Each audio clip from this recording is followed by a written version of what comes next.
اهلا بيك. لو لسه جديد في عالم العملات الرقميه او حتى سمعت عنه وعايز تفهم من غير تعقيد، فانت في المكان الصح. هنبدا مع بعض سلسله بسيطه وسهله نشرح فيها المفاهيم اللي الكل بيتكلم عنها بس بلغتنا. دي اول حلقه من سلسله هنتكلم فيها عن العملات الرقميه والتكنولوجيا اللي حوالينا. في الفيديو ده هنبدا من الاساس، يعني ايه بلوك تشين؟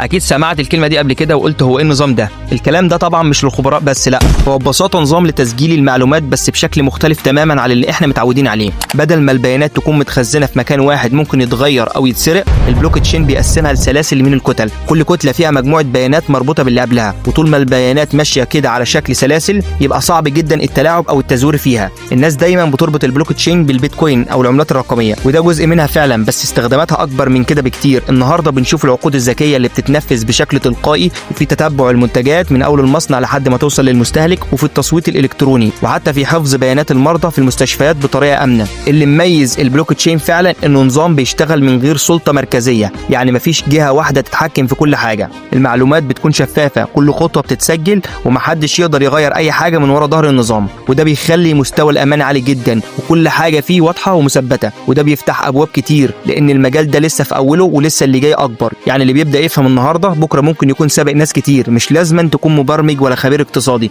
كفايه انك تكون بتفكر وبتسال وعايز تفهم. واللي بيتعلم بدري هو اللي دايما بياخد الخطوه قبل غيره. في الفيديو الجاي هنتكلم عن المحافظ الرقميه، يعني ايه محفظه وازاي بتخزن العملات وايه الفرق بين الانواع. كل ده هنتكلم فيه ببساطه ومن غير تعقيد. دي مجرد البدايه، والمتابع معانا هيبقى فاهم، واللي طبعا مش متابع هيبقى خسران كتير.